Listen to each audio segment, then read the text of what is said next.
मतदारसंघातल्या तमाम मतदार बांधवांचे, भगिनींचे, तरुण मित्रांचे, शेतकरी बांधवांचे मनापासून आभार मानतो, त्यांना धन्यवाद देतो की त्यांनी या मतदारसंघाचा एक इतिहास बदलला, हॅट्रिक केली आणि त्या हॅट्रिकच्या म्हणजे सुवर्ण क्षणाचे साक्षीदार आज माझा तमाम मतदार बांधव झाला।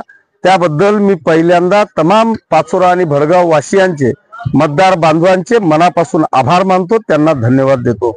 दुसरं एक रेकॉर्ड त्यांनी असं ब्रेक केलं की मी 2014 मध्ये मला 28,200 मतांचं मताधिक्य होतं, ते माझंच रेकॉर्ड मोडीत काढत मला जवळपास 40,000 मतांचं मताधिक्य देऊन विरोधकांना इतका मोठा धक्का दिला की ते कधीही विसरू शकणार नाही। एवढा मोठा धक्का माझ्या तमाम मतदार बांधवांनी आणि भगिनींनी दिला। त्याच्यामुळे निश्चितपणे या विरोधकांनी केलेल्या टीका या सगळ्या धुळीस मिळाल्या। ते सूर्यावर थुंकण्यासारख्या टीका करत होते की यांची दादागिरी चालली आहे, यांचे अवैध व्यवसाय चाललेले आहे। म्हणजे हे खरं म्हणजे हास्यास्पद होतं, हे सूर्यावर थुंकण्यासारखं होतं आणि ते थूक त्यांच्या तोंडावरच आलं। ज्या जनतेला माझा विकास दिसला तो 100% विकास त्यांनी मतदान रूपी मतपेटीमधून दाखवून दिलेला आहे। त्याच्यामुळे मी तमाम मतदार बांधवांचे मनापासून आभार मानतो आणि त्यांना धन्यवाद देतो। काही 2 घंटेच्या कालावधीमध्ये काहीतरी किरकोळ वाद झाले, त्याबद्दल तुम्ही कार्यकर्त्यांना शांततेचं आवाहन आणि शासनाला काय सूचना? नाही, मला असं वाटतं की किरकोळ वाद झालेला नाही।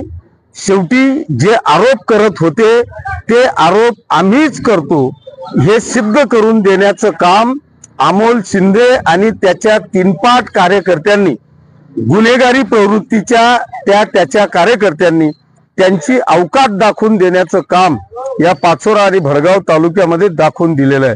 हा पाचोरा आणि भडगाव तालुका हा शांतता प्रिय असलेला तालुका आहे। इथे कुठेही यांनी जर का गालबोट लावण्याचा प्रयत्न केला, अनेक ठिकाणी त्यांनी तिकडे दलित बांधवांच्या अंगावर नीळ दिसली, त्यांच्यावर दगडफेक केली।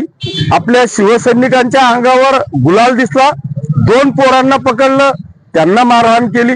आता मला आंबेवडगावहून फोन होता, तिथे एकटा कार्यकर्ता पकडला, त्याला मारहाण केली। यांच्या बापांमध्ये जर का हिम्मत असेल ना तर एकेकाने यावं।